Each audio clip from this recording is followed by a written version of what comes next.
I agree with mostly everything that's been said. I mean, we know that, only about 31% of Americans trust our healthcare system. We have a terrible healthcare system. And, doctors suffer because of big corporations as well. Doctors that... Hostin's obsession with race gets thrown back in her face. Today's video comes to us from sunny Hostin. Sounds like a town. We're in sunny Hostin. She was on PBS's Finding Your Roots, a show dedicated to researching celebrity. Before the headlines could get any louder, everything changed. Boom. Sunny Hostin suddenly found herself right in the middle of the spotlight, and this time, it wasn't doing her any favors. A $450 million legal storm was now hanging over her head. Greg Gutfeld was already lining up jokes like sharp one-liners. Tyrus was giving those unmistakable side eyes. Everyone acted like it was just another normal Tuesday on television.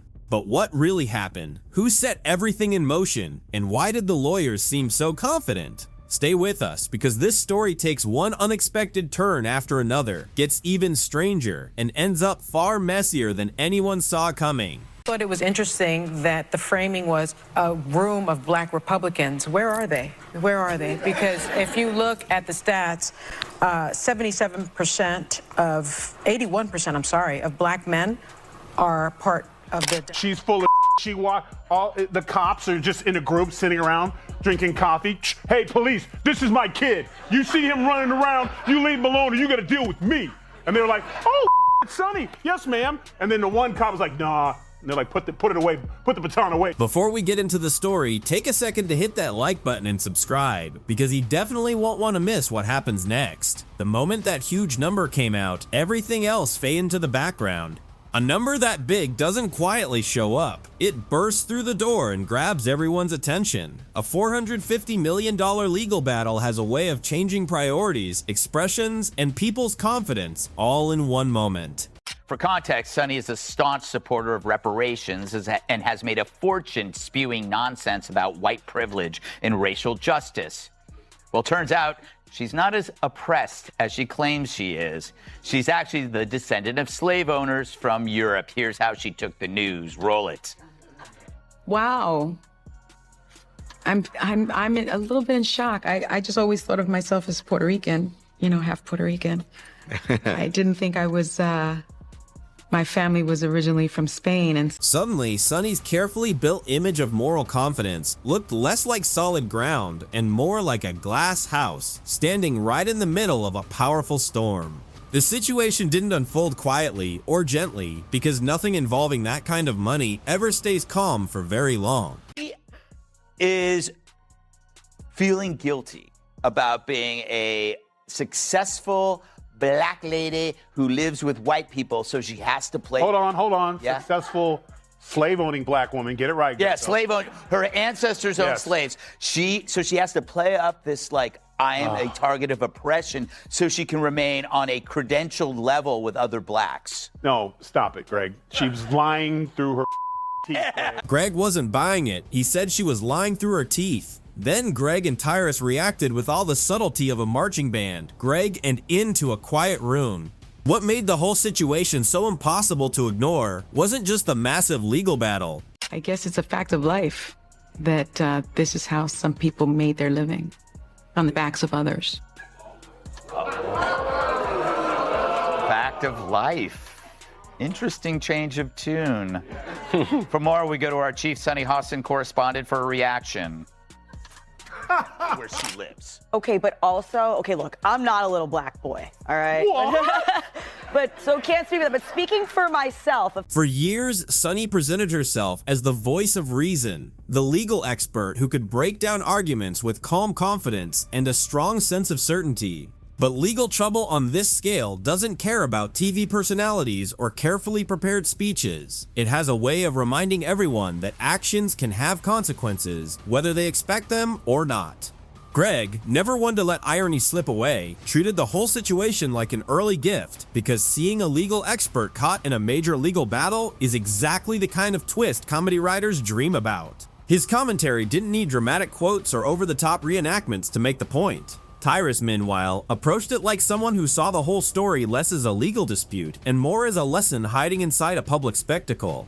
His reaction sounded like a man pointing to a warning sign everyone else had walked past, then calmly explaining that it had been there all along for a reason. Time, kid, because if you weren't Sonny Hostin's son, I'd you up. Like, this is what people do. They lie. They say the stupidest.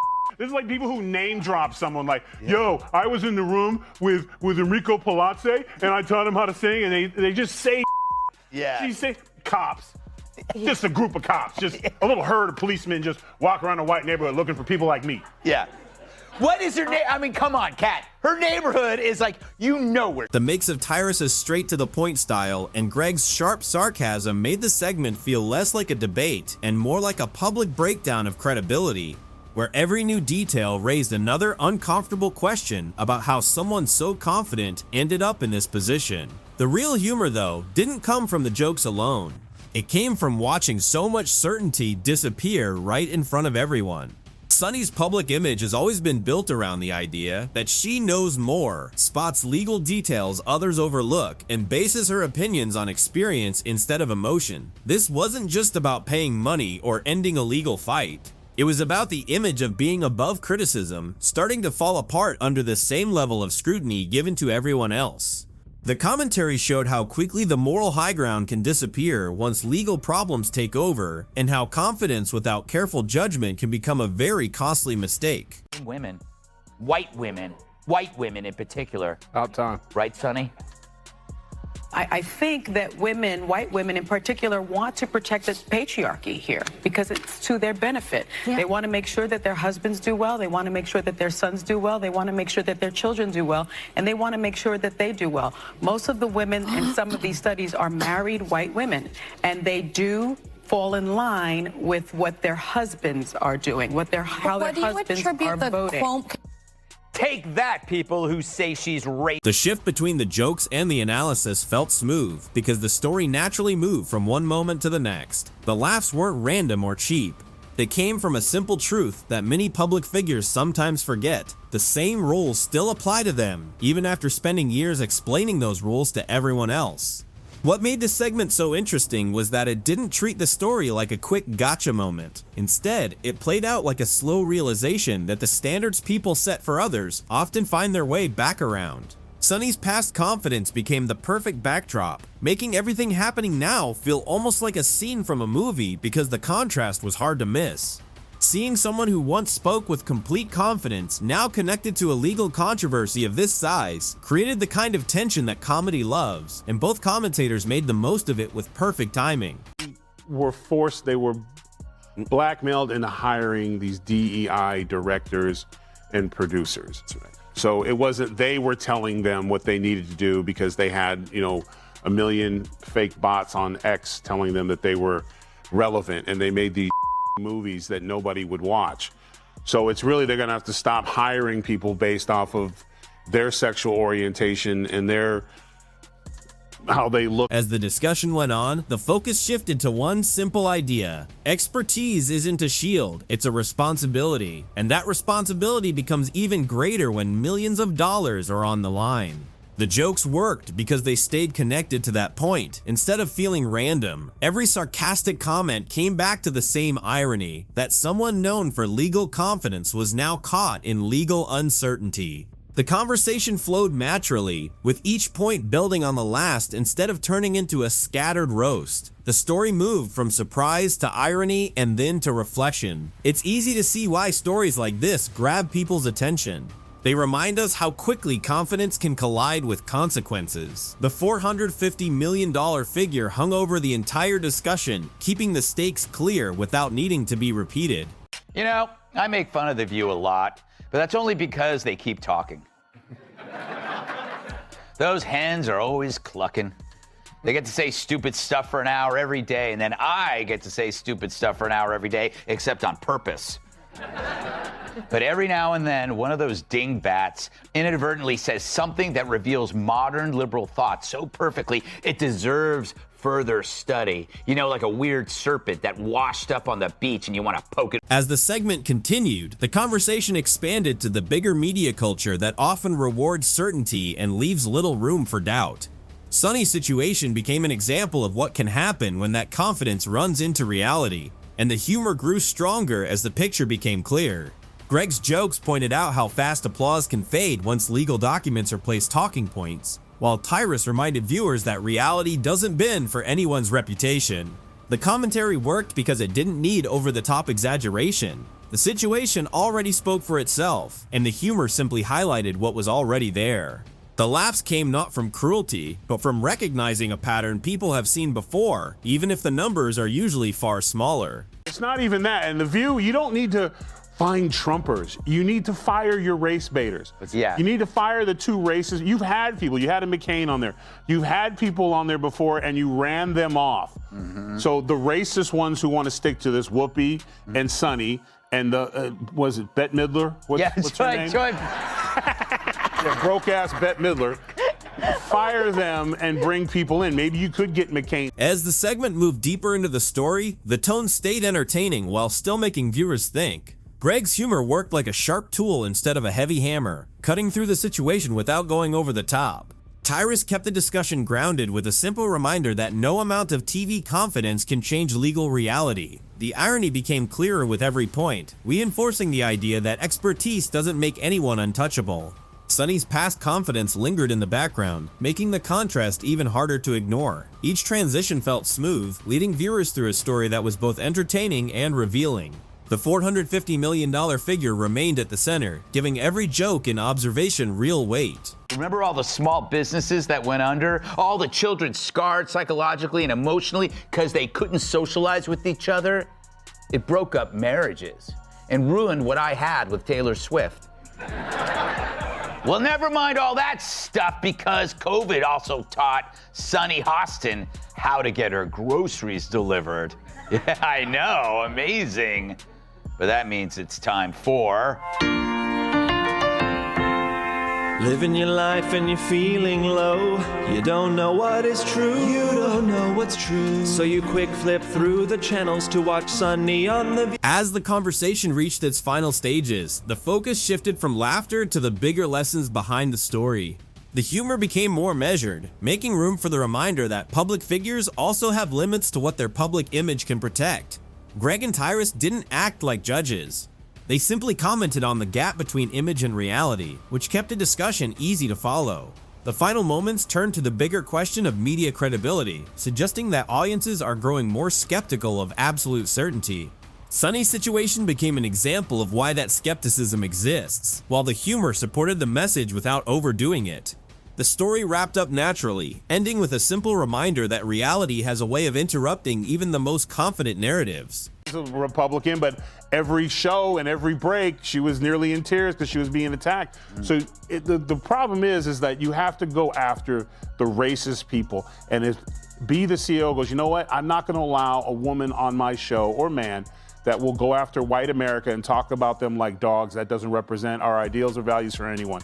And get rid of those people, and this will clear up real quick. So do you have to actually look in the mirror and clean up your own backyard and get the racist people out? Because the lasting impression wasn't cruelty, but clarity, because the commentary pointed to a lesson that goes beyond this one story. When confidence becomes a performance instead of a responsibility, the fall can be dramatic.